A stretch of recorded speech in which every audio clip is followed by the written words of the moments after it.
So I'm going to start with you, Gavin. Yeah. This film has got so many different layers to it and themes to it. How would you describe the story to someone who hasn't seen it yet? God, it's a difficult film to describe. And the movie for me was about a father who wouldn't let the world set expectations on his son. So that was sort of the doorway into the film for me. In regard to genre, I would describe it as a thriller. I would describe it as an action film. I would describe it as a puzzle movie. I would describe it as a character study. And I think intertwined within all that and the fabric of the film is it's a fun ride and to expect the unexpected. There's some great action scenes in there, and can you talk about this special form of martial arts that you felt was important to use for Ben's character? Well, I was trying to find something specific for Christian Wolf, and I met with my fight coordinators, and we started doing research like globally, all the different martial arts, forms of martial arts, and disciplines of martial arts across the world. And Fernando, one of the guys I work with, had found this Pentock Salat, and it was bringing me things, and that was the one that I just really gravitated toward for a number of reasons. The more I looked at it, the more I found it to be. It had a lot. It just was very cinematic. It was flashy, but it was also had the potential, if you executed it correctly, to be very efficient. And in my mind, all the action, I wanted Christopher to be really efficient in how he did things because of his super mathematical brain. I just felt like he would handle things as mathematically as possible, which would be as fast as possible. So that's how we came across that style of fighting, and then it was injecting that into the action of the movie. Was there a lot of physical prep for you for that? A lot of rehearsal, a lot of training, and that was fun. I got a chance to do, some sort of, one of the nice things about being an actor is you get exposed to all sorts of things that you wouldn't be in, of course, your normal life, and this was one of them. We got to work with some exceptional fighters and exceptional martial artists and people who could do really impressive things and physically, and train with them and learn from them, and that was a gift. Yeah, it came off really well. Let's talk about the overall cast, and that you've got this incredible abundance of talent. Can you talk about Everyone except Simmons. Why does Simmons let us down in this movie? I don't know. It just doesn't work. His performance. He's a nice guy, hell of a guy. It's just no good. But other than J.K. Simmons, everyone in the movie is really good, and I'm really. He's gonna love that.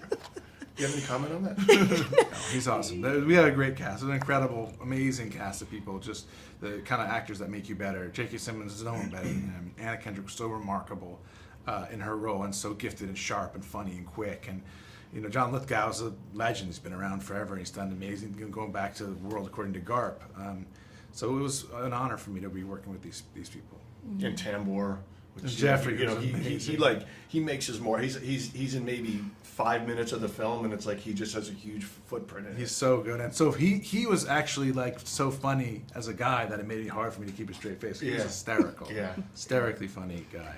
And that shifted the sort of the rhythms of the film. There's so many layers to it, but Tambor, and then Cynthia, who I don't even know. I mean, I know she's done television. I'm not even sure if what movie she's ever done, but that was the one role I was looking for, someone that was sort of an unknown, make a discovery. I had such great, talented actors that audiences are familiar with, and I thought it'd be fun for the person that is sort of the key in the ignition of the movie in regard to who is hunting for Christian Wolf. I thought it'd be interesting if you had someone that the audience didn't have a memory of from any other roles. So I met a lot of girls that auditioned for that part, and Cynthia she had all the qualities I was looking for Mary Beth. Yeah, it was really great. And you're a director as well as an actor, so how does it work with the dynamic? Like, how did it work going in with you being the director, and you've had that role before? Is it hard to... I don't know. I mean, I've been acted in a lot more movies than I've directed. Right. I'm very accustomed to the role of an actor, and I understand that the way that works best is as an actor is you fulfill the director's vision. The director is running the whole ship and making all these choices about where direction the story's going, and you're in the narrow lane of your own performance. And it's for me the best thing to do is just find a great director, which I did in this case, and then the second best thing to do is follow their lead. Go with where they're taking the movie, and then try to find out how you can contribute to that story. And that's what I tried to do. Great. And lastly, what do you feel audiences are in store for when they see this film? I think they're in store for a fun ride. I think they're in store for a lot of surprises, and as I said, expect the unexpected, and great performances, and I think a relatability in regard to anyone who's a parent and as a child.